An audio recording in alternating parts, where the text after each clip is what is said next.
Assalamualaikum warahmatullahi taala wabarakatuh. Yang saya hormati dan yang saya muliakan Bapak dan Ibu dosen penguji uji kinerja LPTK Universitas Nahdlatul Ulama Jepara. Perkenalkan, nama saya Muhaimin SPDI. Saya guru di SMK Ma'arif Bahrul Ulum Mempawah. Sekaligus saya adalah mahasiswa PPG guru tertentu tahap 4 tahun 2025 di LPTK Universitas Nahdlatul Ulama Jepara dengan nomor induk mahasiswa 264351000993. Pada hari ini, hari Senin tanggal 24 November 2025,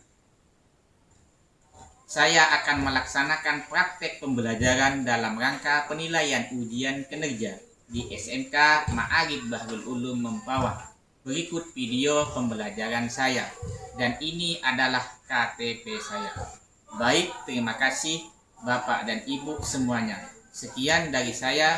Billahi taufiq wal hidayah wal ridha wal inayah. Assalamualaikum warahmatullahi taala wabarakatuh. Assalamualaikum warahmatullahi wabarakatuh. Waalaikumsalam warahmatullahi wabarakatuh. Okay, good morning everybody. Good morning, happy. Okay, thank you. How are you today? I am fine. Before starting our lesson today, please pray together. Bismillahirrahmanirrahim. Raditu billahi rabba wa bil islami dina wa bi Muhammadin nabiyyan wa rasulah. Rabbi zidni ilma warzuqni fahma bi rahmatika ya arhamar rahimin. Amin. Nawaitu ta'alluma lillahi kalimatillah. Amin. And then before I start about the lesson today, I take absences today. Yes? Yes. Okay, listen to me. What absent today? Siapa yang tidak hadir hari ini? Hadir semua. Okay, thank you. Setelah itu kita ice breaking dulu sebelum memulai pelajaran. Oke, siap? Ya. Siap semuanya. Berdiri semuanya. Dengan hitungan 1, 2, 3 kita mulai. 1, 2, 3. Good morning, my teacher. How are you? I'm fine. Good morning, my teacher. How are you? I'm good. Good morning, my teacher. Good morning, my student. Good morning, my teacher. How are you? I'm great. Good morning, my student. How are you? I'm fine. Good morning, my student. How are you? I'm good. Good morning, my student. Good morning, my teacher. Good morning, my student. How are you? I'm great. Oke, tepuk tangan.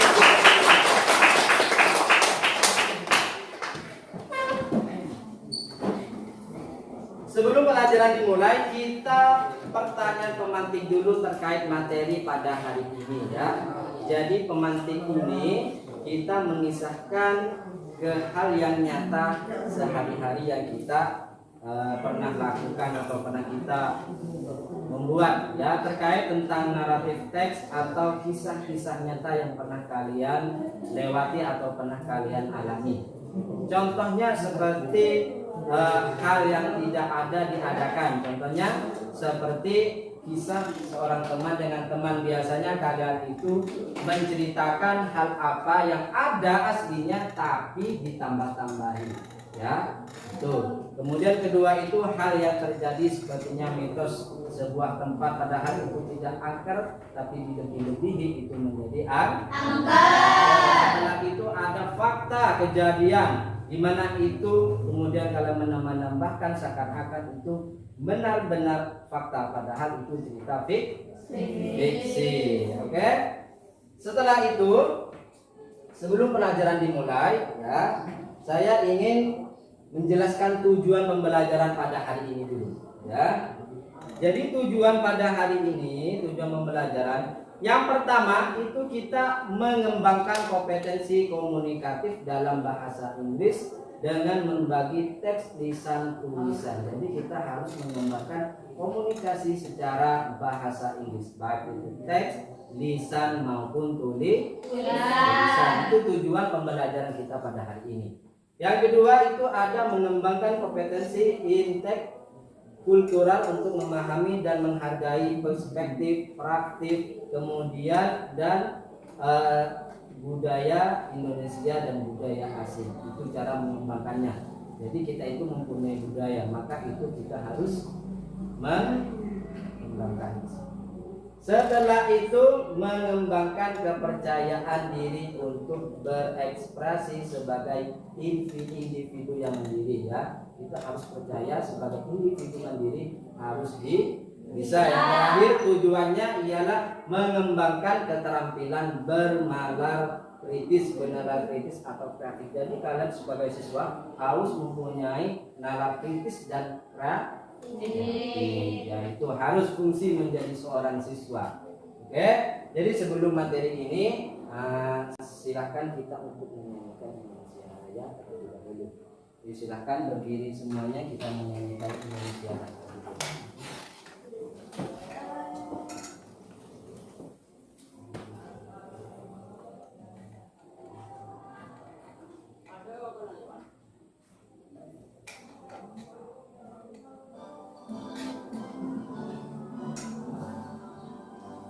Indonesia tanah airku, tanah tumpah darahku.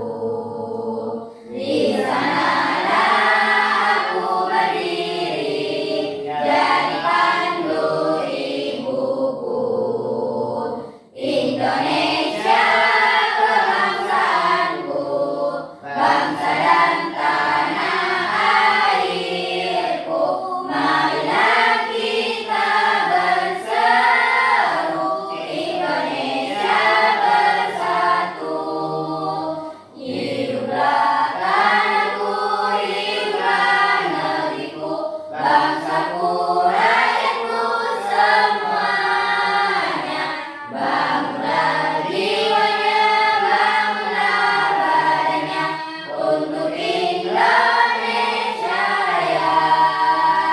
Indonesia Raya, merdeka, merdeka, tanahku, negeriku yang ku cinta. Indonesia Raya, merdeka, merdeka, hiduplah Indonesia Raya.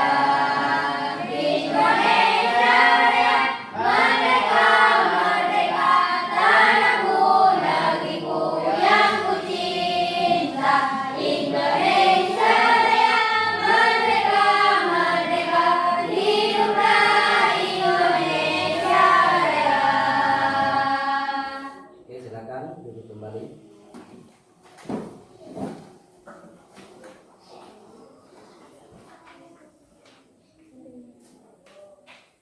Kemudian sekarang memasuki kegiatan inti yang mana hadis ini saya akan menampilkan slide bergambar terkait tentang materi yang hari ini kita ajarkan.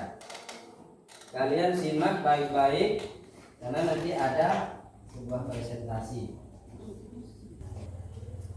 Jadi materi hari ini kita mengambil contoh naratif teks yang berjudul legenda atau cerita rakyat ya. Jadi cerita rakyat ini berjudul di sini Roro Jonggrang. Mestinya kita sudah tidak asing terkait dengan yang namanya kisah Roro Jonggrang ya, yang diceritakan oleh siapa namanya? oleh putri Prambanan yang kecantikannya sampai Raja Bondowoso terpikat oleh kecantikannya ingin menikahinya. Di sini ada pendahuluan. Once upon a time there was a great kingdom called Prambanan. Dahulu kala ada sebuah kerajaan besar bernama Prambanan. Kemudian, but then the Prambanan kingdom was attacked and colonized by the Pinging state and led by Bandung Bondowoso. Ya. Tetapi kemudian kerajaan Prambanan diserang dan dijajah oleh negara Pinging dan dipimpin oleh Bandung Bondowoso yang mana itu adalah raja dari negara Pinging tersebut. Setelah itu, saying the beauty of the daughter of King Prambanan, namely Roro Jonggrang, Bandung Bondowoso wanted to marry her. Ya. Jadi setelah Bondowoso melihat sebuah kecantikan putri Raja Prambanan tersebut, Bondowoso ingin menikahinya, untuk menjadi pemaisurinya, ya, karena melihat kecantikannya Roro Jonggrang. Setelah itu, if her refused Bandung Bondowoso would be angry and endanger his family and the people of Prambanan.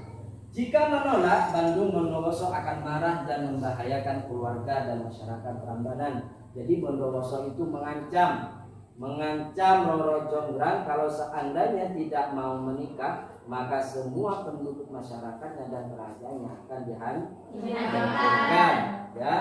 Roro Jonggrang or Rara Jonggrang really doesn't like Bandung Bondowoso. Ya. Roro Jonggrang sangat tidak menyukai Bandung Bondowoso. Kemudian finally, Roro Jonggrang agree to the condition that Bandung Bondowoso had to build 1,000 temples in one night. Jadi Roro Jonggrang itu memberi syarat kepada Bondowoso, saya setuju menikah dengan kamu asalkan buatkan saya 1.000 candi. Bandung Bondowoso agree to the requirement and always the gained troop to build the 1,000 temples. Ya. Jadi Bondowoso menyetujui pembuatan candi sebanyak 1.000 candi. Jadi dari sini kalian sudah ada pemikiran ya terkait dengan cerita ini. Setelah itu, in a short time the Guinness almost completed 1,000 temples. Dalam waktu singkat para jin hampir menyelesaikan 1.000 buah candi. Jadi Bondowoso itu mempunyai prajurit yang namanya jin. Jadi semua jin itu dipanggil oleh Bondowoso untuk membuat candi tersebut. Ya.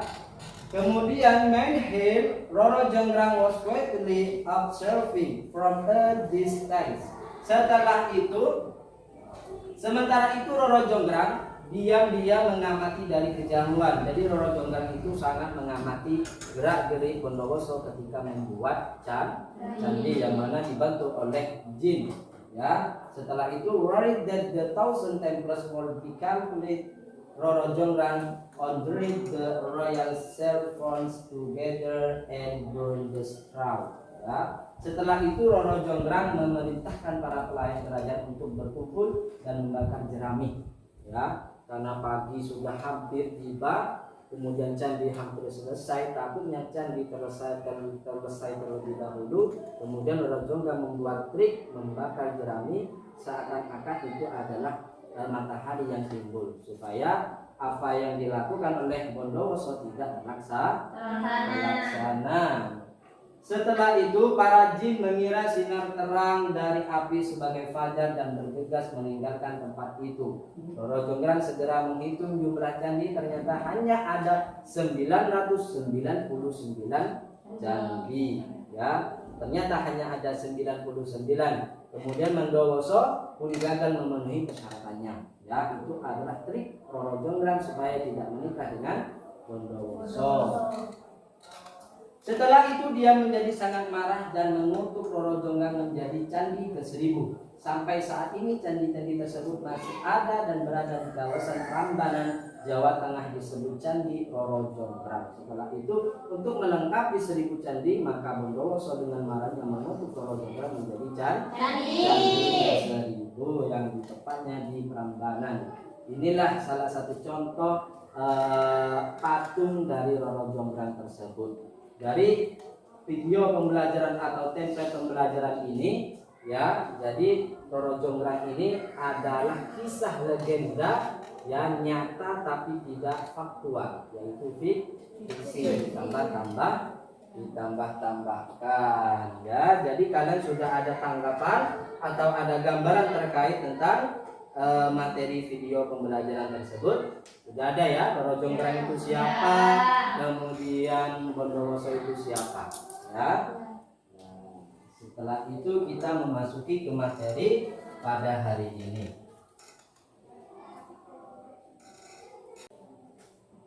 Nah, sekarang kita memasuki ke materi ya, yang mana materi hari ini terkait tentang apa? Ada yang tahu kita hari ini mau belajar tentang apa? Narrative text ya. Jadi hello my student, welcome in English subject with me ya. Kembali lagi dengan bahasa Inggris bersama kami, yaitu Mr. Muhaimin MPDI ya. Bersama saya Mr. Muhaimin MPDI. Jadi narrative text, pengertian narrative text ya. Narrative text is imaginative story to entertain people ya. Jadi narrative text itu adalah sebuah cerita imajinatif atau karangan atau hayalan atau sebuah karya yang hanya dibuat-buat, yang mana bertujuannya hanya untuk menghibur seseorang yang mendengar. Kan itu hanya narrative text ya, hanya sebuah karangan, hayalan atau fiksi yang tidak ada tapi diadakan, tujuannya hanya untuk menghibur pendengar atau seseorang ya. Itu setelah itu ada tujuannya, mesti setiap pengertian mesti ada tujuan dari materi tersebut. Apa tujuannya? Tujuannya, the purpose of narrative text is to amuse of to entertain the reader with the story ya. Jadi tujuannya narrative text bertujuan untuk menghibur pembaca kemudian tentang suatu kisah atau ceritanya. Itu tujuan narrative text. Jadi semua kisah yang narrative text itu hanya tujuannya ingin kita semua orang itu terhibur, itu saja ya. Itu tujuannya. Jadi tidak ada hal yang tidak terhibur. Mesti kalau kita baca naratif teks, entah itu apa, mesti kita terhibur. Kita itu tertawa, tersenyum, marah atau gimana, mesti itu dari naratif teks. Kemudian di sini selain pengertian tujuan naratif teks juga ada namanya jenis ya. Mestinya setiap materi itu ada jenisnya. Jenis naratif teks di sini bisa berupa teks imaginer or imajinatif tadi ya. Kemudian faktual secara nyata ya, kemudian ada komunikasi keduanya atau saling berkomunikasi antara si A dan si B ya. Itu jenis-jenis naratif teks diantaranya ada fabel ya, fabel cerita binatang. Kebanyakan kalau sudah fabel ini adalah merujuk ke dongeng ya, banyak cerita di sana terkait tentang binatang. Binatang itu terkait tentang apa biasanya yang kalian ketahui? Anjing, apalagi kura-kura dan lain sebagainya.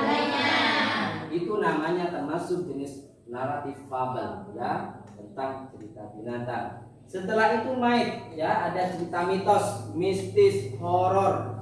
Itu tergolong dari jenis naratif myth. Bacaannya, tulisannya mite, bacaannya myth. Ya, ada rumusnya myth gitu. Cerita mitos ya, mitos horor, kemudian yang berupa-rupa serem, itu tergolong jenis naratif myth ya. Jadi di sana itu kan mesti ada cerita fiksi kan, ditambah-tambahi. Wah, di sebuah ini horor tempatnya, padahal tidak ada kejadian yang janggal, cuman perasaan kita yang janggal ya, makanya dihoror-hororkan. Itu termasuk dari myth, cerita mitos. Ada legend ini legenda, yaitu cerita rakyat. Banyak cerita rakyat ya di zaman-zaman dahulu banyak. Bahkan mungkin di orang tua kita itu mesti ada legendnya, cerita rakyat. Bahkan kita juga punya cerita rakyat sendiri ya, dari kecil. Itu termasuk legend ya, termasuk legenda. ya, termasuk legenda. Itu ada 3 jenisnya. Kemudian ada tambahan beberapa jenis lain. Tadi fabel sudah, yang mengisahkan terkait tentang mengenai binatang sudah, myth sudah, kemudian legend sudah, kemudian yang keempat ada fairy tale atau dongeng, ya, dongeng, ya, dongeng cerita rakyat atau anak yang di dalamnya mengandung unsur keajaiban, ketidakmungkinan terhadap para tokoh cerita, serta pada bagian akhir mengandung pesan moral. Di sini lebih tepatnya kalau sudah cerita fairy tale atau dongeng itu cerita Upin dan Ipin. Di sana itu ada kisah pesan moralnya pada akhir film. Nah, ya, jadi kalau kalian dongeng fairy tale itu terkait tentang dongeng, ya, jenis naratif teks, ya, bagian dongeng, dimana di tokoh tersebut memberi kesan moral dari film tersebut.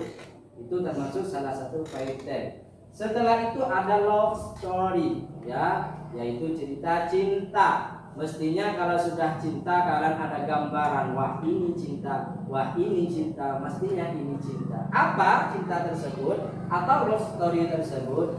Cerita cinta lebih menegaskan tema ceritanya yang isinya perjuangan untuk memperoleh cinta untuk si tokoh utama. Itu termasuk naratif teks.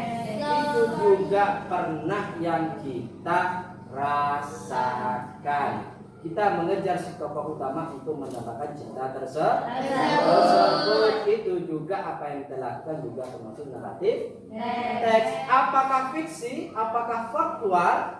Cerita tersebut dua-duanya masuk. Ada yang faktual, ada yang fiksi. Apa fiksinya? Kita terlalu perasaan berlebihan, itu fiksi. Faktualnya kita benar-benar cinta. Tuh, ya. Ini jadi love story termasuk salah jenis dari naratif teks. Yang keenam ada drama. Pertunjukan yang menceritakan kisah melalui dialog dan acting. Drama kita sering melihat, ya, baik di film, di TV, di YouTube, TikTok. Semua media mesti ada yang namanya drama, ya. Drama itu mestinya fiksi. Kita hanya buat-buat, ya. Apa yang kita ketahui seakan-akan setting dengan bagus itu adalah sebuah drama, ya. Setelah itu contoh, setelah kita pengertian sudah, tujuan sudah, jenisnya sudah, apa itu pengertian jenisnya. Setelah itu kita contoh naratif teks yang pernah atau yang kita tampilkan di sini ada Cat and Fox, ya, yaitu mengisahkan tentang seekor rubah yang terlalu sombong dengan trik-triknya hingga akhirnya ia celaka karena terlalu percaya diri. Ya, ini ceritanya. Maka di sini juga memberi kesan moral bahwasanya si rubah itu dengan sikap sombongnya, terlalu sombongnya, dan pada akhirnya ia celaka karena terlalu percaya diri. Namanya senjata makan tuh. Ucapan di lidah, apa yang liur itu ditelan lah. Ini kesan moralnya, ya. Setelah itu ada si mawar dan kaktus. Kesan moralnya mengisahkan tentang persahabatan antara mawar yang angkuh dan kaktus yang rendah hati. Ya, kalau kita melihat dari bendanya, secara filosof juga sudah ketahuan. Mawar ini identik dengan warna merah, ada yang putih, pink dengan megahnya, dengan kecantikannya. Ya, kalau kaktus ini hanya tumbuhan yang berduri. Ya, itu makanya antara mawar yang angkuh karena saya ini yang baik, sedangkan kaktus ini saya hanya tumbuhan yang berduri dan jarang ditanam atau dimana di rumah orang. Jarang, ya. Itu. Maka ini juga pesan moral, ya. Makanya jadi orang jangan terlalu angkuh. Kemudian jadilah orang yang rendah hati, tapi jangan terlalu rendah karena nanti diri. Setelah itu ada The Lion and the Poor's Slave. Ada mengisahkan tentang seorang budak yang dirawat oleh singa yang pernah ia tolong. Ya, itu. Setelah itu ada cerita bawang merah dan bawang putih. Setelah itu kisah Sunan Kalijaga. Ya, Sunan Kalijaga. Cerita Sunan Kalijaga saat menyebarkan ajaran dengan cara menyamar sebagai seorang pekerja biasa, padahal Sunan Kalijaga ini ya adalah putra dari Raja Punggarum. Itu yang mana di sana itu sebuah ayah dari Sunan Kalijaga ini sangat pelik kepada rakyatnya.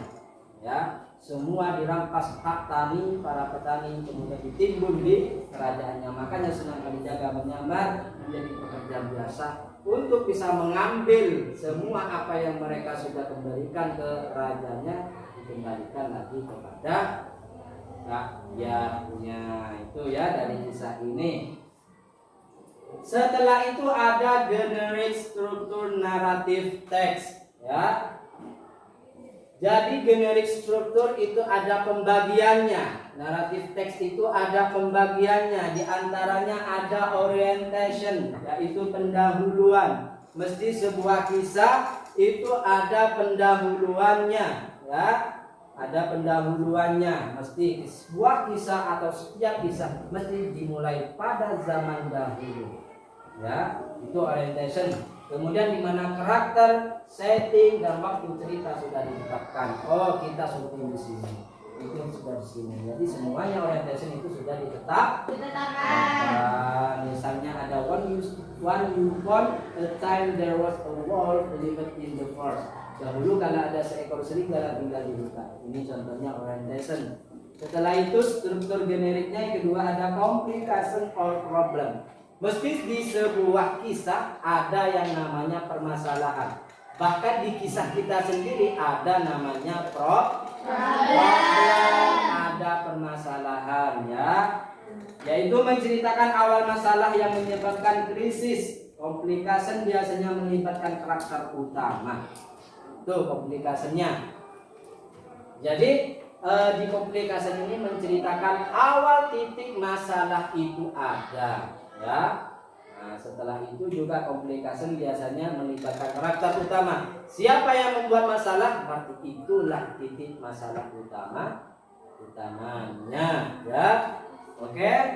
Setelah itu resolution, ya. Resolution setelah orientation pendahuluan, kemudian komplikasi itu letak masalah. Setelah itu resolution, akhir dari cerita yang berupa solusi. Setelah ada pendahuluan, kemudian setelah ada permasalahan juga ada solusi. Di mana solusinya? Nah, disitulah permasalahan tersebut terselesaikan. Keempat ada reorientation atau koda penutup. Mesti dari sebuah kisah itu selain pendahuluan, permasalahan, solusi juga ada yang namanya penutup. Seperti kisah-kisah juga ada yang namanya penutup. Ya, entah kapan kurang paham. Tapi di sini kita fokus ke naratif teks. Jadi semua kisah yang ada mesti ada penutupnya. Apa itu merupakan pernyataan penutup cerita dan bersifat opsional. Bebas ya, bisa berisi tentang pelajaran moral, saran atau mengerjakan dari penutup. Jadi mesti sebuah kisah itu menutup dengan moral dan saran bagaimana kisah tersebut dikisahkan. Next, setelah itu unsur kaidah. Setelah pengertian, tujuan, jenis, kemudian generik. Setelah itu ada yang namanya kaidah. Karena kita bahasa Inggris, mesti ada kaidah dalam kebahasaan tersebut. Yang pertama dalam kaidah naratif teks itu terpapar jelas. Yang pertama simple past tense ya. Kemudian kalian sudah ingat apa itu simple past? Ayo, masih ingat apa itu simple past tense? Nah, ya, itu loh tenses yang digunakan untuk menceritakan masa lampau. Ya, kalau sudah ada zaman dahulu atau sudah kegiatan sudah dilakukan dari mulai tadi sampai kemarin, tahun kemarin, bulan kemarin, itu namanya simple past tense, kegiatan yang sudah dilakukan atau dikerjakan. Selain simple past tense juga ada yang namanya action verb. Mesti setiap kata itu ada verb. Verb itu apa? Kata kerja. Kata kerja itu bisa dicontohkan sebagai menulis, membaca, memasak, dan lain sebagainya. Setiap kata yang sifat sifatnya bekerja itu namanya kata kerja. Kata istilahnya dalam bahasa Inggris action verb. Ya. Nah, di sini sudah paham ya? Paham. Yang ketiga ada saying and thinking verb. Ada saying verb, ada thinking verb. Ya, yang mana saying verb? Saying verb ialah kata kerja.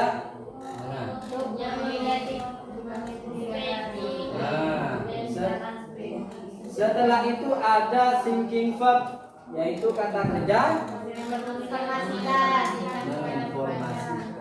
Itu yang menginformasikan. Kalau saying itu yang mengidentifikasikan. Itu ya bedanya saying verb sama thinking verb. Ya, setelah itu ada 4 conjunction of time, yang mana kata hubung dalam bahasa Inggris untuk menunjukkan keterangan waktu. Jadi ada kata penghubungnya.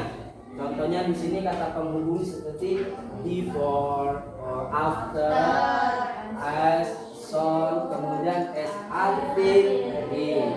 Nah, before itu sebelum, after itu sesudah, nah terus dan selanjutnya. Ya, itu terkait tentang naratif teks yang bagian kaidah kebahasaan. Yang kelima ada adjective. Berarti adjective yaitu kata sifat. Kata sifat bisa meliputi apa aja biasanya? Bisa benda, hewan, nama orang, ya itu juga termasuk adjektif kata sifat. Ya. Kalau cantik berarti itu orang. Kalau bertaring itu hewan, ya. Itu tergantung dari bendanya. Makanya adjektif itu diartikan sebagai kata sifat. Ya, di sini ada contoh. Aladdin is a poor man atau Cinderella is a beautiful dream. Ya, itu contohnya dari adjektif kata sifat. Mesti ada kata sifat. Oh, Albar orangnya sangat ganteng, maka gantengnya itu adalah kata sifat. Yang terakhir ada noun. Ya, bacanya noun bukan non, but noun. Ya, yaitu kata benda. Kata benda. Ya, kata benda, kursi, meja, apapun benda di sini itu termasuk golongan noun. Orang juga bisa kata benda ya. Orang juga kata benda. Itu ya. Jadi untuk kaidah kebahasan ada berapa tadi? 6. 1, 2, action verb 3, 4. Apa 4 tadi? Conjunction of time 5, dan 6. Jadi ada 6 semua kaidah kebahasaan. Ya, kaidah kebahasaannya. Nah, jadi itu adalah terkait tentang materi naratif teks. Paham ya? Ada pengertiannya, ada tujuannya, kemudian ada generiknya, juga ada kaidah kebahasaannya, yang mana semuanya sudah terbagi dari sini sudah paham apa itu naratif teks? Sudah ada namanya? Sudah ya. Nah, sekarang pertanyaan pemantik ya, terkait tentang apa yang sudah kalian pahami. Nah, ya.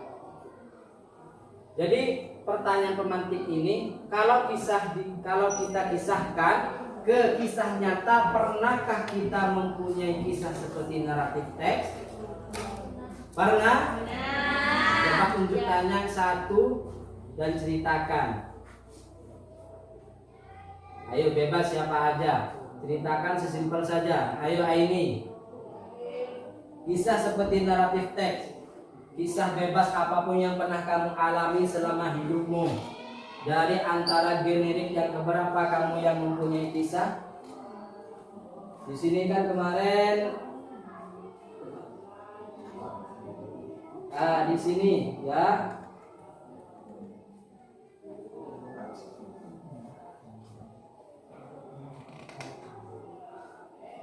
Nah, dari ini, dari golongan jenis naratif teks yang pernah kamu alami di sini apa? Apa fable, myth, legend, fairy tale, kemudian love story atau drama? Nah, bebas ya. Fable. Fable. Contohnya seperti apa? Seperti kisah kancil-kancil. Kelinci dan kancil. Di situ pesan moralnya apa biasanya?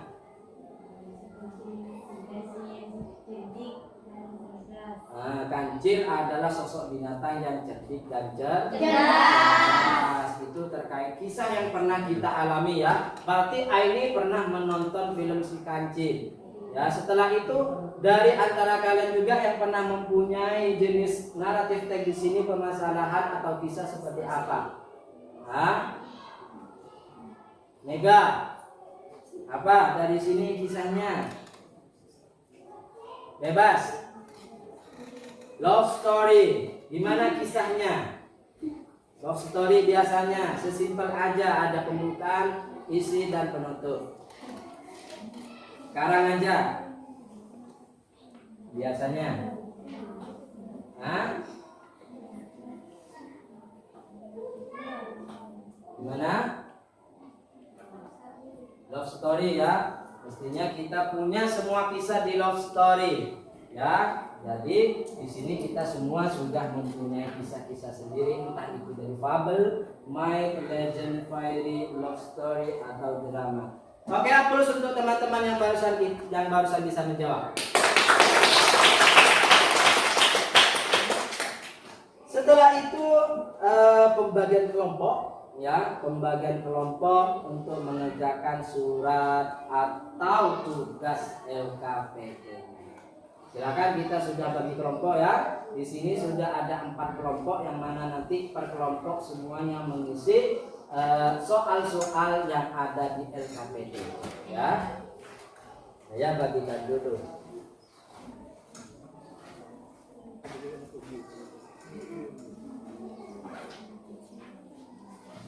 Kelompok 1 tadi mana?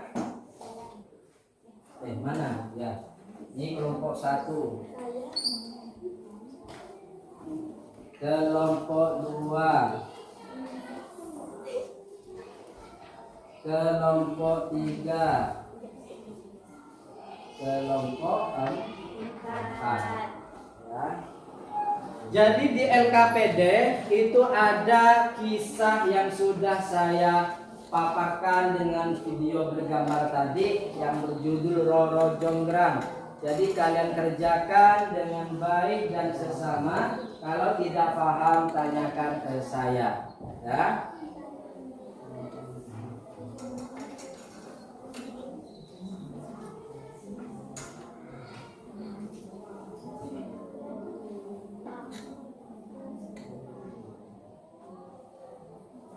Jadi diisi dengan apa yang barusan sudah kalian pahami. Menggunakan itu. Jadi dicatat ke situ. Ya. Ya.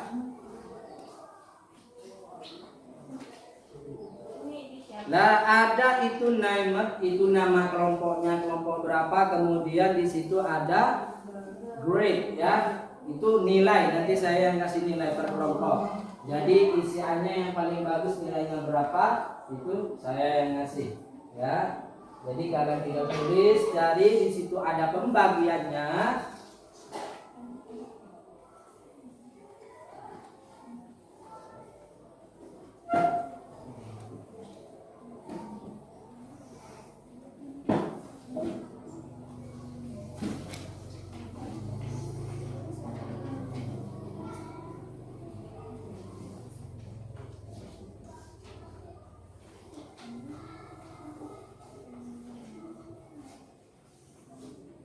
Nah ini ya, nanti ini ada name, ini nama kelompoknya kalian, dari kelompok berapa, kemudian ini grade, ini nilai untuk saya kasih nilai ke kelompok kalian nanti ya.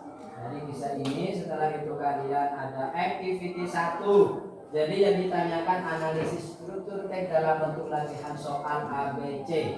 Di sini ada judul One Upon a Time There Was a Great Kingdom called Prambanan, but then the Prambanan Kingdom was extinct.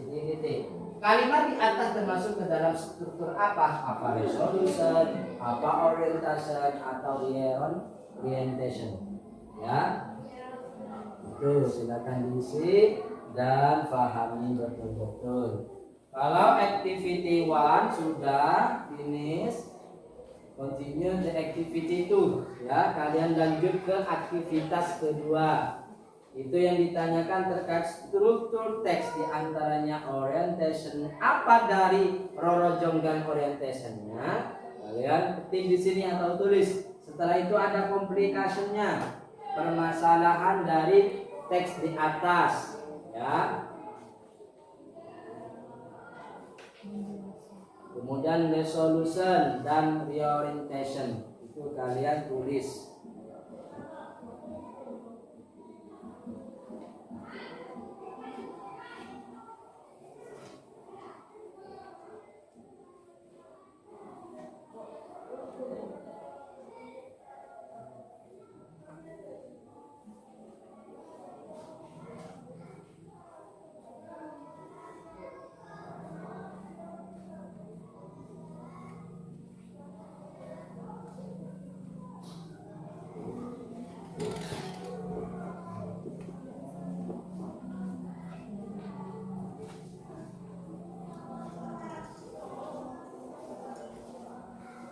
Ya, tulisannya yang jelas biar bisa dibaca.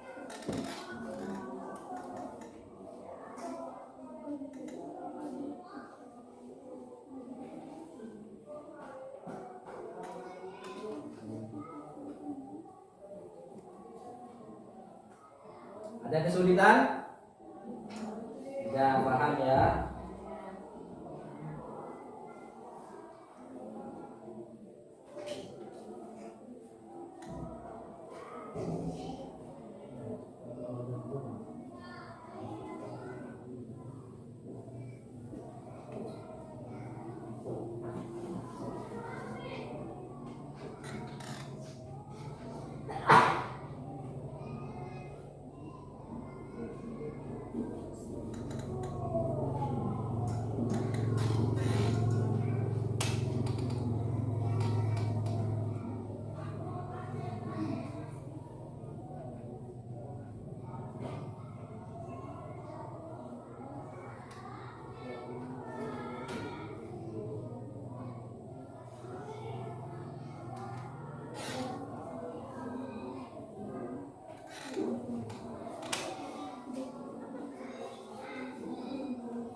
Kemudian terkait analisis kaidah kebahasaan itu kalian kalau satu boleh lebih pun sama ya, tidak harus cukup satu. Kalau memang ada kalian tulis seandainya simple pastnya apa cukup satu aja, kemudian di action verb kata kerjanya. Nah, kalau satu boleh, kemudian dua itu boleh dan seterusnya. Kalau memang menemukan kalian tidak hanya fokus satu paragraf, bisa kalian lihat di paragraf lain 2 dan 3-nya ya. Saying and thinking verbnya sama ya, dan conjunction of time-nya kata penghubungnya. Nah, kalau memang ada di paragraf 1 boleh, paragraf 2 kalau ada boleh, paragraf 3 ada boleh. Conjunction-nya itu kata sambung ya, kata penghubung antara kalimat satu dan kalimat lain ya.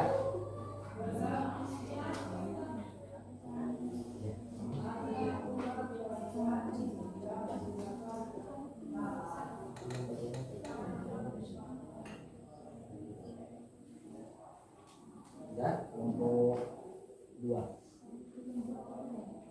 ya, kerjakan dengan semaksimal mungkin, jangan terburu-buru.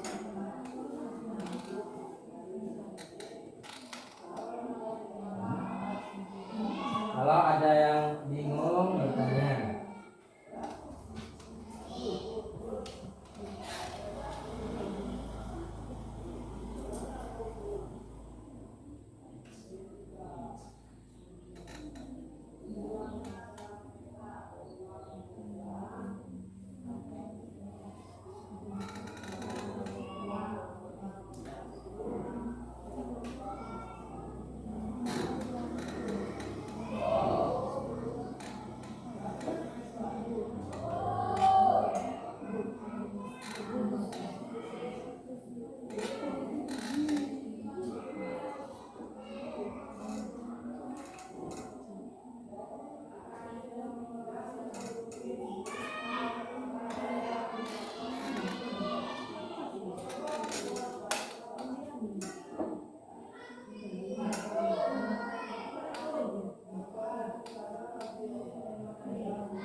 Ya.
Ya.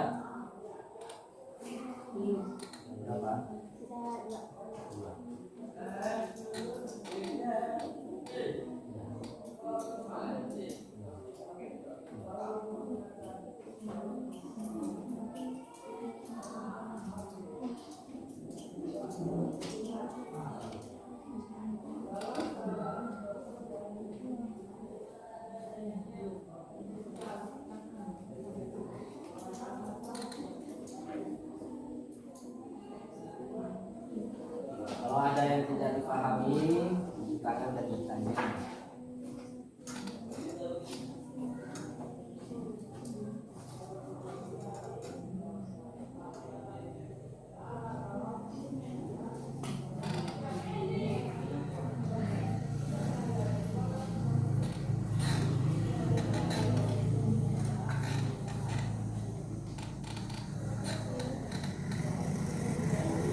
kelompok 4 sudah, kelompok yang lain belum ya.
Jangan lupa nama kelompoknya ditulis di atas.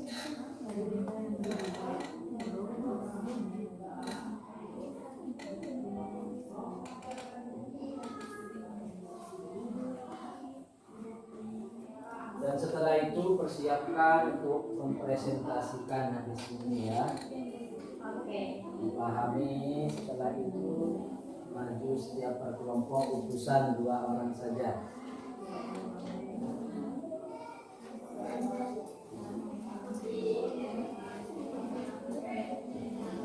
Sudah semua?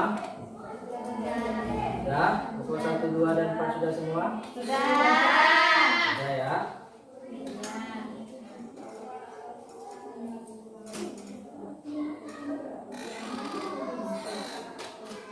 Kalau sudah, habis ini kita presentasi mulai dari kelompok pertama. Silakan untuk kelompok pertama mempresentasikan hasil diskusinya pada hari ini. Jelaskan dengan tegas, jelas apa yang kalian temui terkait struktur teks, kemudian sama kaidah kebahasaannya. Assalamualaikum warahmatullahi wabarakatuh. Waalaikumsalam warahmatullahi wabarakatuh. Perkenalkan, nama saya Aisyah dan di samping saya Nur Aini. Saya perwakilan dari kelompok 1. Saya akan menceritakan legenda yang berjudul Roro Jonggrang. Dahulu kala ada sebuah kerajaan besar bernama Prambanan. Tetapi kemudian kerajaan Prambanan diserang dan dijajah oleh negara Pengging dan dipimpin oleh Bandung Bondowoso. Melihat kecantikan putri Raja Prambanan, yaitu Roro Jonggrang, Bandung Bondowoso ingin menikahinya. Jika menolak Roro Jonggrang, Bandung Bondowoso akan marah dan membahayakan keluarga dan masyarakat Prambanan. Roro Jonggrang sangat tidak menyukai Bandung Bondowoso. Akhirnya Roro Jonggrang setuju dengan satu syarat. Bandung Bondowoso harus membuat 1000 candi dalam satu malam. Bandung Bondowoso menyetujui persyaratan tersebut dan memerintahkan pasukan jin untuk membangun 1000 candi tersebut. Dari cerita tersebut, saya menganalisis kalimat pertama itu termasuk dalam orientation. Yang kedua, orientation yang saya dapatkan dari paragraf pertama ialah once upon a time there was a great kingdom called Prambanan. Yang kedua, communication yang saya dapatkan dari paragraf pertama. But then the Prambanan kingdom was attacked and colonized by the Pengging state and then by Bandung Bondowoso. Yang ketiga, resolution yang saya dapatkan dari paragraf kedua. Finally, Roro Jonggrang agreed on the condition that Bandung Bondowoso had to build 1000 temples in one night. Yang keempat, reorientation yang saya dapatkan dari paragraf keempat. He became very angry and cursed Roro Jonggrang to be the 1000 temple. Yang ketiga, analisis kaidah kebahasaan. Yang pertama, simple past tense yang saya dapatkan, once upon a time there was a great kingdom called Prambanan. Yang kedua, action verb yang saya dapatkan, boil and burn. Yang ketiga, saying and thinking verb yang saya dapatkan, a great kingdom. Yang keempat, conjunction of time yang saya dapatkan, then. Yang kelima, adjective yang saya dapatkan, beauty. Yang keenam, noun yang saya dapatkan, kingdom. Oke, tepuk tangan untuk kelompok 1. Kami presentasikan. Cukup sekian, terima kasih. Wassalamualaikum warahmatullahi wabarakatuh. Waalaikumsalam warahmatullahi wabarakatuh. Aplaus sekali lagi untuk kelompok 1. Silakan kelompok 2 untuk mempresentasikan hasil diskusinya pada hari ini.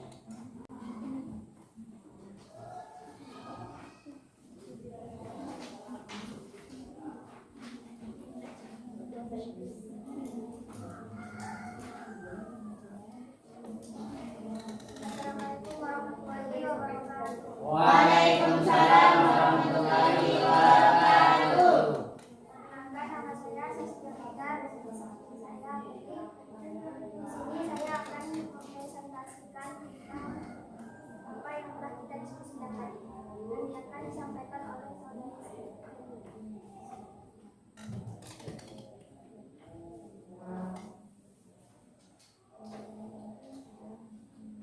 Roro Jonggrang. Dahulu kala ada sebuah kerajaan besar bernama Prambanan. Tetapi kemudian kerajaan Prambanan diserang dan dijajah oleh negara Pengging dan dipimpin oleh Bandung Bondowoso. Melihat kecantikan putri Raja Prambanan, yaitu Roro Jonggrang, Bandung Bondowoso ingin menikahinya. Jika menolak, Bandung Bondowoso akan marah dan membahayakan keluarga dan masyarakat Prambanan. Roro Jonggrang sangat tidak menyukai Bandung Bondowoso. Akhirnya, Roro Jonggrang setuju dengan syarat Bandung Bondowoso harus membuat 1000 candi dalam satu malam. Bandung Bondowoso menyanggupi persyaratan tersebut dan memerintahkan pasukan jin untuk membangun 1000 candi tersebut. Dalam waktu singkat, para jin hampir menyelesaikan 1000 buah candi. Sementara itu, Roro Jonggrang diam-diam mengamati dari kejauhan, khawatir kalau 1000 candi akan terselesaikan. Roro Jonggrang memerintahkan para pelayan kerajaan untuk mengumpul dan membakar jerami. Para jin mengira sinar terang dari api sebagai fajar dan bergegas meninggalkan tempat itu. Roro Jonggrang segera menghitung jumlah candi. Ternyata hanya ada 1990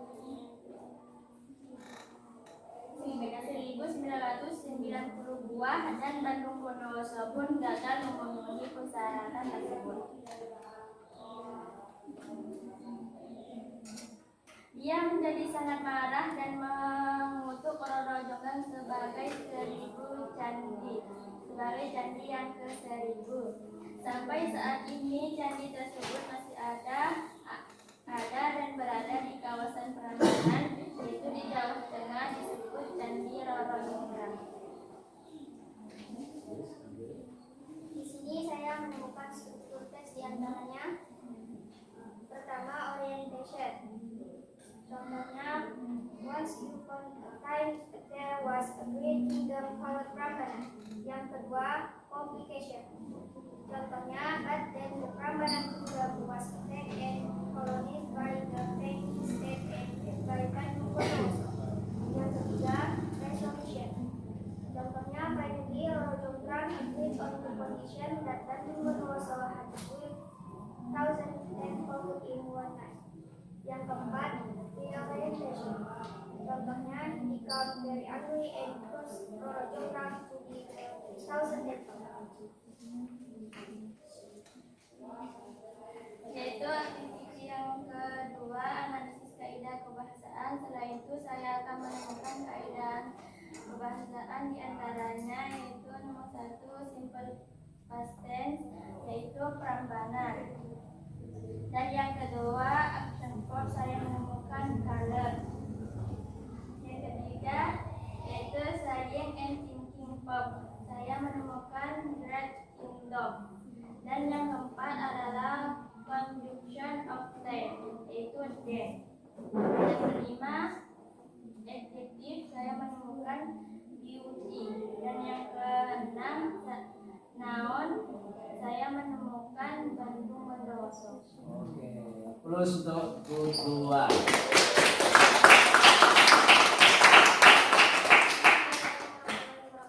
Waalaikumsalam warahmatullahi wabarakatuh. 21 kali lagi.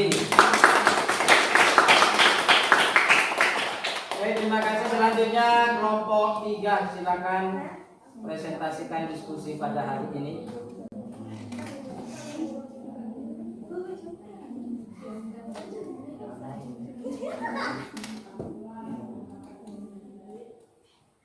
Silakan. Assalamualaikum warahmatullahi wabarakatuh. Waalaikumsalam warahmatullahi wabarakatuh. Perkenalkan, nama saya Syarifah dan di samping saya Anissa. Kami dari perwakilan kelompok 3. Di sini saya akan menyimpulkan sebuah cerita, yaitu Roro Jonggrang. Jadi di kisah ini diceritakan bahwa Roro Jonggrang, putri Raja Prambanan, ingin dinikahi oleh Bondowoso. Kemudian Roro Jonggrang memberi syarat kepada Bondowoso untuk membangun 1000 candi dalam waktu 1 malam. Bondowoso pun menyetujui persyaratan tersebut. Dalam waktu yang singkat, para jin hampir menyelesaikan 1000 candi. Khawatir 1000 candi itu selesai, Roro Jonggrang menggunakan cara licik, yaitu membakar jerami. Agar para jin mengira bahwa sinar terang dari api itu adalah fajar dan bergegas untuk meninggalkan tempat itu. Roro Jonggrang pun segera menghitung jumlah candi, yang ternyata hanya ada 999 candi. Bandung Bondowoso pun gagal memenuhi persyaratannya. Bondowoso pun menjadi sangat marah dan mengutuk Roro Jonggrang menjadi candi ke-1000, yang sampai sekarang masih ada di kawasan Prambanan, yaitu Jawa Tengah, disebut sebagai Candi Roro Jonggrang. Kemudian di sini saya menemukan sebuah struktur teks yang diantaranya ialah orientation. Ya, contohnya seperti once upon a time there was a great kingdom Prambanan. Yang communication, contohnya but then the Prambanan kingdom was attacked and colonized by the kings and led by Bandung Bondowoso. Yang ketiga, resolution. Contohnya, finally, Roro Jonggrang agreed on the condition that Bandung Bondowoso had to build 1,000 temples in one night. Yang keempat, reorientation. Contohnya, he become very angry and scolded Roro Jonggrang to be the 1,000 years. Kemudian dari analisis kaidah kebahasaannya, saya menemukan terkait nomor 1, simple past tense. Contohnya, once upon a time there was a great kingdom called Prambanan. Yang nomor 2, action verb. Contohnya, convert. Yang nomor 3, saying and thinking verb. Contohnya, a great kingdom. Yang nomor 4, conjunction of time. Contohnya, then. Yang nomor 5, adjective. Contohnya, beauty. Yang nomor 6, noun. Contohnya, kingdom of King Prambanan dan Roro Jonggrang. Oke, plus untuk kelompok 3. Mungkin hanya itu yang dapat kami sampaikan. Kurang lebihnya kami mohon maaf. Wassalamualaikum warahmatullahi wabarakatuh. Waalaikumsalam warahmatullahi wabarakatuh. Plus 1 kali lagi. Oke, terima kasih. selanjutnya kelompok 4 silakan maju presentasikan hasil diskusinya.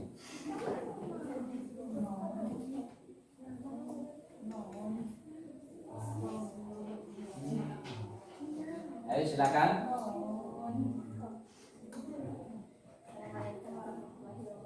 Waalaikumsalam warahmatullahi wabarakatuh.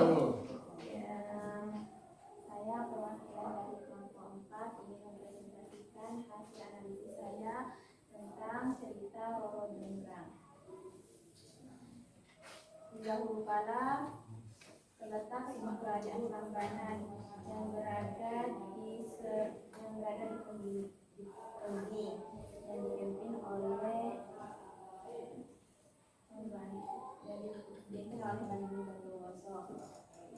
Kerajaan Prambanan tersebut dijajah oleh Bandung Bondowoso.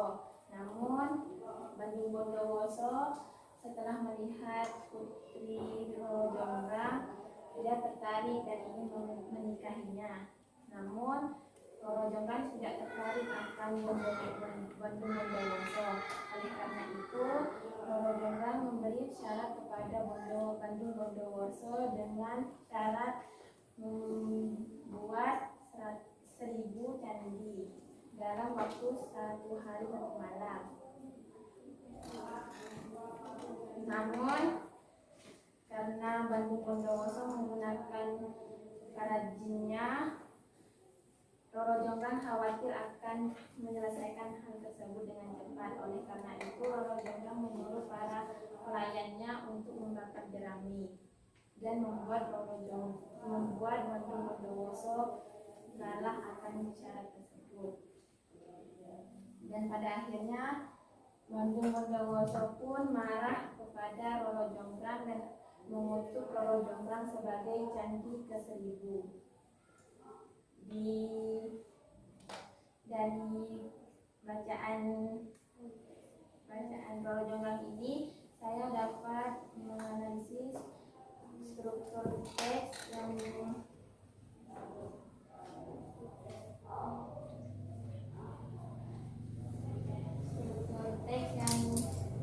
terorientasi yang berada di teks Once Upon a Time There Was a Girl Kingdom Prambanan.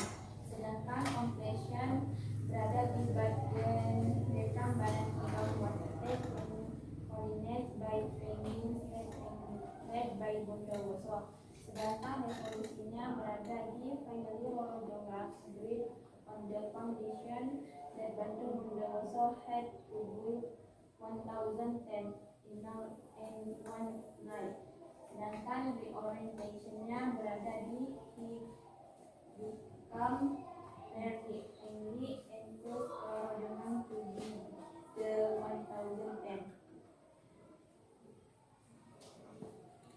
Untuk yang ketiga yaitu analisis kaidah kebahasaan. Yaitu yang pertama terpasten, yaitu yang kedua yaitu paragraf utama. Yang ketiga saying and thinking, yaitu kingdom. Yang keempat conjunction of time, yaitu time. Yang kelima adjective, yaitu beauty.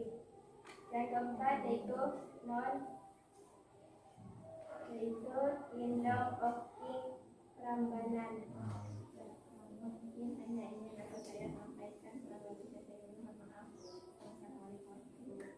Waalaikumsalam warahmatullahi wabarakatuh. Stop grup 4.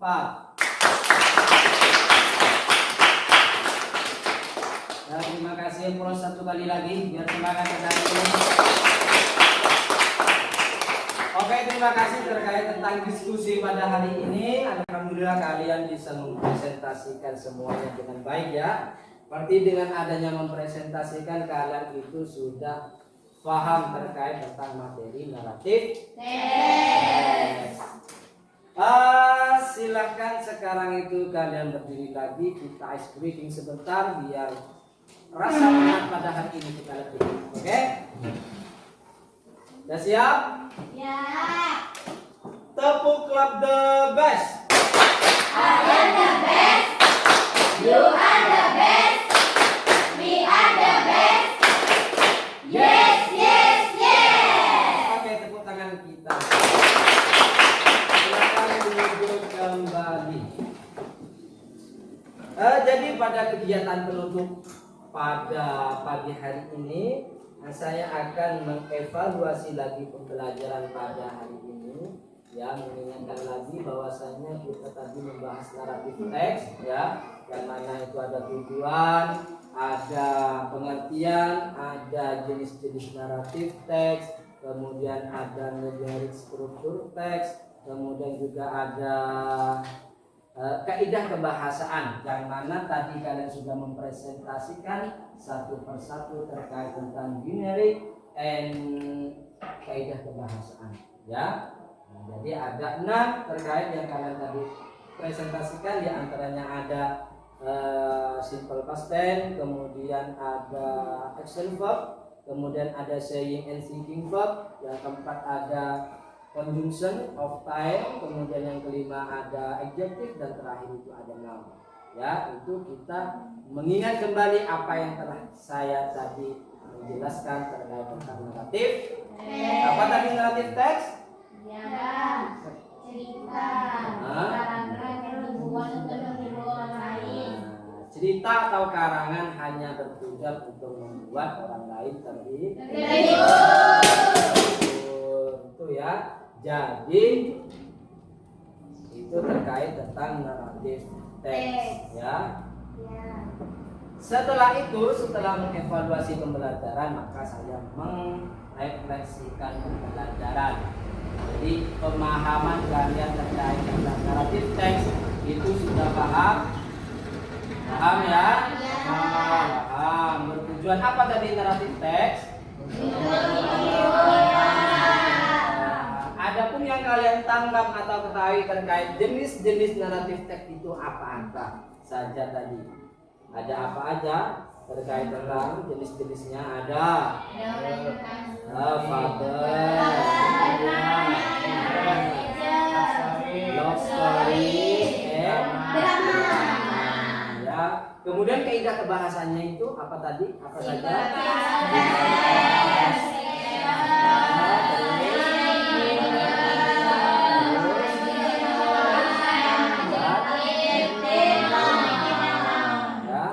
Jadi kalian sudah tahu cara membedakan mana itu termasuk golongan simple past tense atau action verb atau adjective atau conjunction atau saying and thinking verb atau yang terakhir noun. Ya, jadi kalian sudah bisa membedakan mana itu yang seharusnya kalian pahami. Oke? Sekarang saya ingin menyimpulkan terkait tentang apa yang saya jelaskan. Ya, intinya naratif teks itu hanya bertujuan sebuah cerita kisah, ya, yang timbulnya dari imajinatif kita masing-masing, pemikiran kita masing-masing, yang bertujuannya hanya untuk menghibur orang lain. Ya, banyak kisah yang pernah kita sudah alami, baik dari kita sendiri maupun pernah kita melihat atau kita pernah menonton. Jadi semua itu juga termasuk naratif teks. Sedangkan naratif teks itu juga tidak fokus sama fiksinya, juga ada cerita teks yang berfaktual tapi tidak ada diada. Nah, itu ya. Setelah itu juga naratif teks itu juga mempunyai jenis-jenisnya, diantaranya ada fabel, yaitu mana cerita dongeng yang khususnya kebinatangan, ya, khususnya film binatang atau kisah binatang. Yang kedua itu ada myth, ya, yaitu cerita mitos, ya, mana tempat itu dimitos-mitoskan atau dihororkan sehingga tempat itu juga menjadi horor dan seram. Yang ketiga itu juga ada legend atau legenda, cerita rakyat. Mana itu banyak seperti tadi kalian presentasikan Roro Jonggrang, ya, kemudian ada banyak hal lagi cerita tentang legenda yang terkait itu. Setelah itu juga ada yang namanya fairy tale, ya. terkait tentang dongeng, cerita dongeng anak-anak, yang mana tadi saya sudah contohkan seperti Upin dan Ipin, yang mana di situ juga mengesan moralkan di dalam penutupan film tersebut ya. Yang selanjutnya juga ada yang namanya love story, cerita tentang cinta, yang mana itu ditugaskan atau difokuskan ke tokoh utamanya ya. Yang terakhir itu ada drama, yang mana itu benar-benar disetting oleh imajinatif kita, pemikiran kita, supaya apa yang kita tampilkan di situ juga mengesankan moral, juga bertujuan menghibur. Itu juga adalah termasuk salah satu jenis naratif. Yang terakhir itu juga ada yang namanya kaidah kebahasaan, yang ada 6 tadi, ada simple past, action verb, kemudian saying and thinking verb, conjunction of time, kemudian ada yang namanya adjective, dan terakhir ada noun. Itu kesimpulan pada hari ini. Sekarang saya meminta 2 orang untuk menyimpulkan materi pada hari ini. Silakan Aini simpulkan materinya yang barusan saya, yang Anda pahami dan Anda mengerti tadi materi tentang rapid test sebisanya saja. Jadi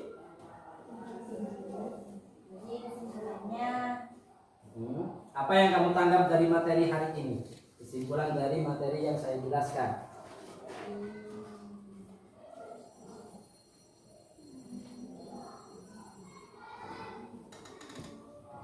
Apa?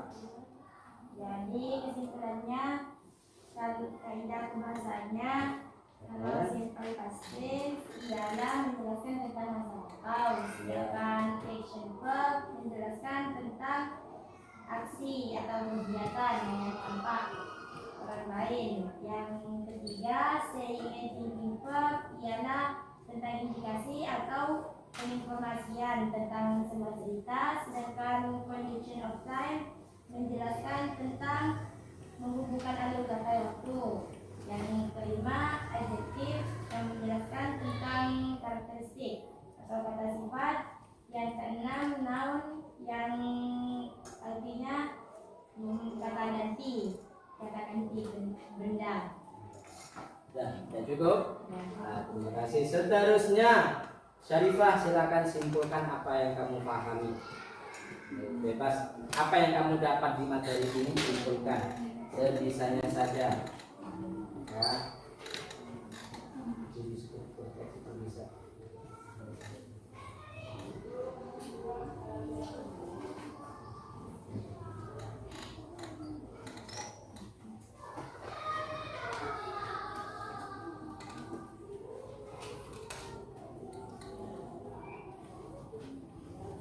Ayo, bisa dibantu dengan temannya.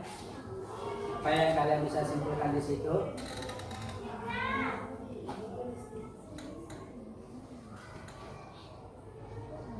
Silakan. Ayo. Jadi struktur teks.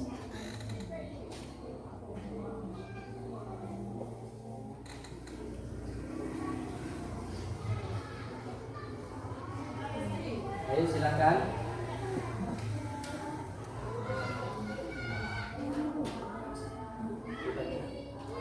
Mulai aja.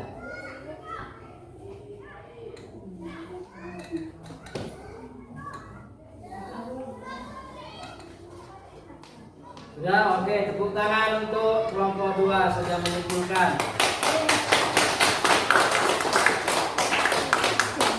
Setelah itu 1 orang lagi untuk menyimpulkannya. Silahkan Tiara. Apa yang bisa kamu simpulkan dari materi hari ini? Sesimpel mungkin, pokok ada kesimpulan. Ayo silahkan. Jadi kesimpulan dari pembelajaran hari ini ialah, dari pembelajaran hari ini saya dapat mengetahui dari apa saja yang masuk ke teks dan apa saja yang ada di kaidah kebahasaan. Oke, simple tapi padat. Terima kasih untuk Tiara. Aplaus untuk Tiara. Nah, setelah merefleksi, sekarang umpan balik pertanyaan. Ya, saya bertanya ke kalian, siapkan jawabannya. Jawabannya siapkah? Setelah saya bertanya, maka kalian bertanya ke saya. Pertanyaan pertama, ini untuk kelompok 4 pertanyaannya. What is narrative text? Silakan, apa yang dimaksud dengan narrative text?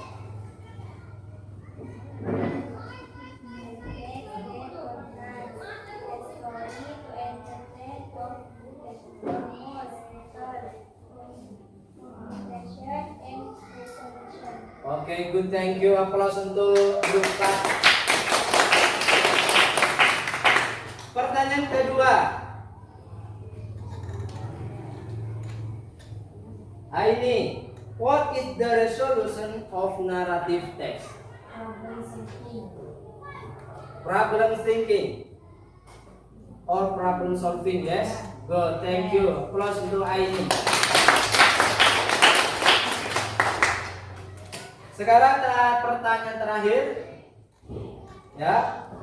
The generic structure of narrative text is, silakan kelompok 2.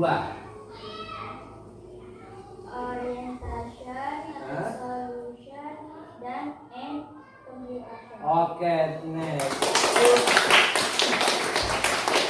Oke, thank you untuk pertanyaannya. Sekarang adakah yang mau bertanya ke saya? Arbang, silakan.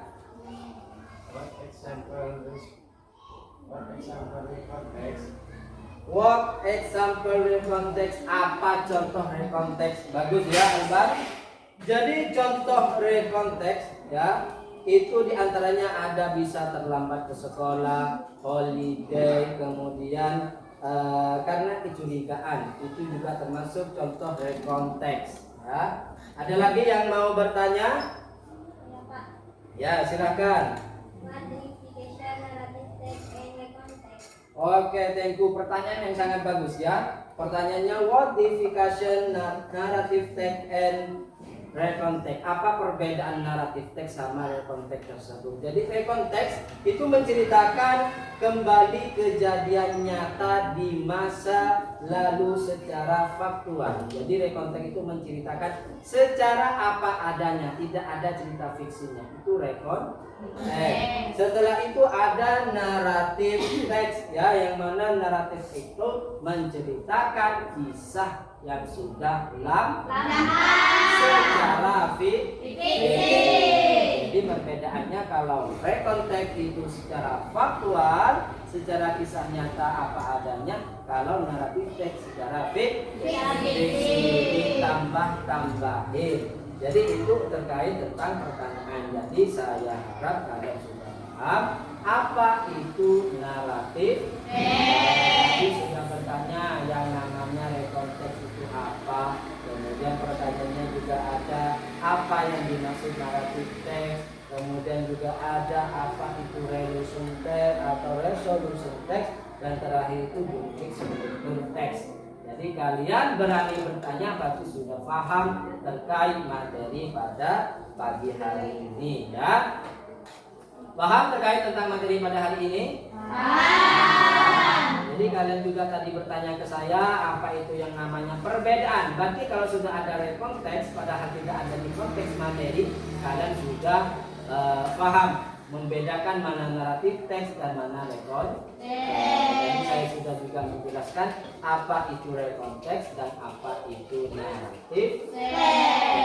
Juga tadi ada Albar menanyakan contoh recontext itu apa. Sedangkan recontext itu tadi terkait tentang cerita faktual yang diceritakan apa adanya, ya. Terkait holiday, bahwasanya saya kemarin betul-betul liburan. Kemudian ada juga terlambat sekolah, kemarin saya juga terlambat sekolah. Tidak ada kata fiksi di situ, tidak ada karang-karangan. Memang secara faktual di situ menceritakan apa adanya. Itu namanya recontext, ya.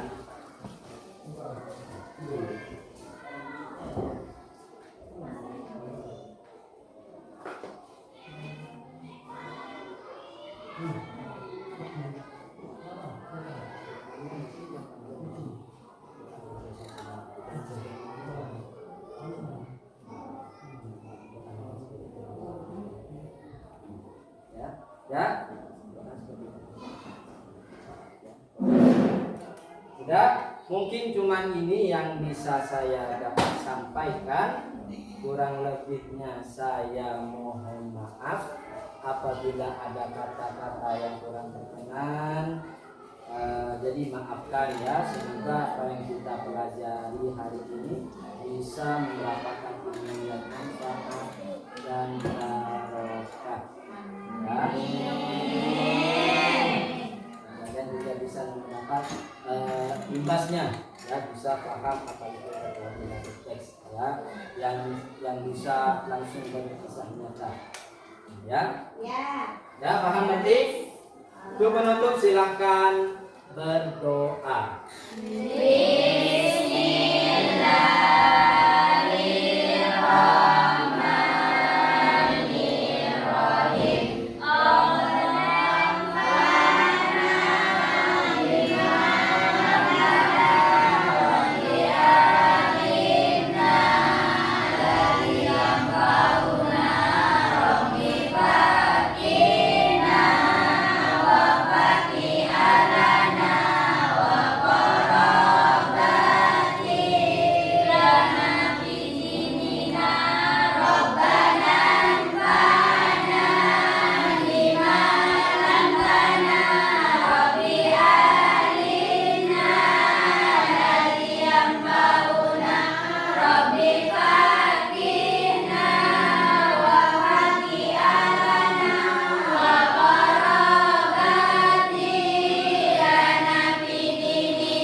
Terima kasih, saya ulangi sebelum saya tutup dengan ucapan penutup.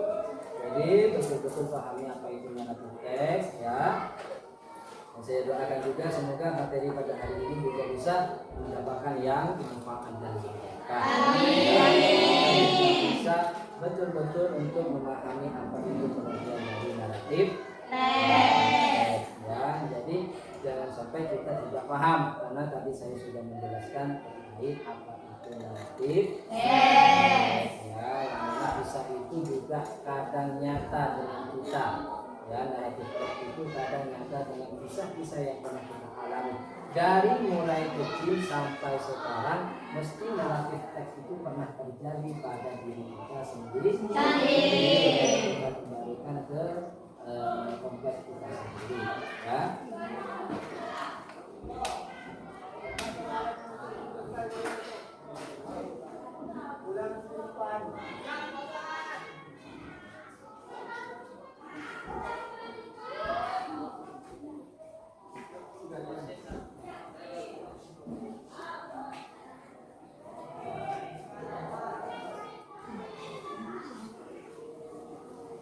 Sudah?